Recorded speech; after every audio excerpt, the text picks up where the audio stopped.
இது உங்ககிட்ட கொஞ்சம் கூட எதிர்பார்க்கவே இல்லை. சின்ன சமதி, நாங்கள் எதையுமே மறைச்சு பண்ணணும்னு பண்ணலை. சூழ்நிலை அப்படி ஆயிடுச்சு. ரொம்ப சங்கடமாக தான் இருக்கு. இப்படி ஒரு சூழல்ல தான் போச்சு அவரை நிச்சயதார்த்தம் நடக்கல. அந்த ஆண்டவன் அவங்க தலையில் எழுதிட்டோம் போல இருக்கு.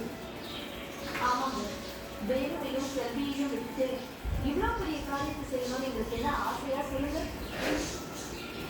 எங்களுக்கு மனசு கேட்காம தான் எல்லா வேலையும் எழுதி போட்டு செஞ்சுட்டு இருக்கோம். நீங்க என்ன சொன்னாலும் எங்களால் அதை ஏற்றுக்க முடியாது.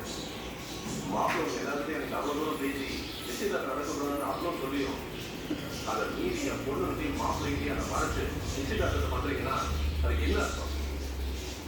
இந்த குடும்பத்துல என் பொண்ணு மாப்பிள்ளையும் அந்த அளவுக்கு முக்கியம் இல்லாதவங்க நினைச்சுதானே அப்படிலாம் பண்றீங்க. என்ன சமதி, இப்படி பெரிய பெரிய வார்த்தையெல்லாம் பேசுறீங்க? வேலை எங்ககிட்ட பேசுறதுக்கு முன்னாடியே ஜோசி நிச்சயத்தை எழுதி முடிச்சுட்டாரு. அதுக்கப்புறம் தான் வேலு எங்ககிட்ட ஃபோன் பண்ணி பேசினா. நாங்கள் எவ்வளவோ வேலுக்கிட்ட எடுத்து சொல்லி புரிய வைக்கிறதுக்கு முயற்சி பண்ணினோம். ஆனால் அவங்க ரெண்டு பேருமே அதை கேட்குற மனநிலையில இல்லை.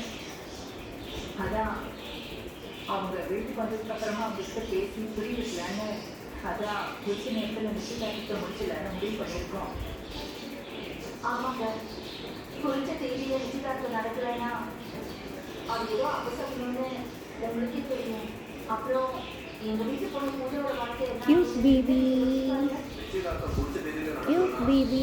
பூஜை வாழ்க்கை என்ன ஆகும்னு யோசிச்சு நீங்க அந்த பிரம்மாவோட Cute வயசுல baby. கல்யாணம் பண்ணி வச்சா அவ வாழ்க்கை என்ன ஆகும்? Cute baby. இது என்ன அப்படி? அழகு பழமே, இதுதான் உங்க பொண்ணு குட்டிமா, குட்டி பழமே, cute baby, cute baby.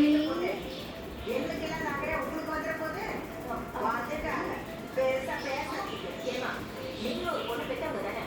உங்க பொண்ணை இப்படி ஒரு நல்ல குடும்பத்துல கட்டி கொடுத்து அவ வாழ்க்கையை நல்லபடியா அமைச்சு கொடுத்த மாதிரி இந்த வீட்டு பொண்ணும் ஒரு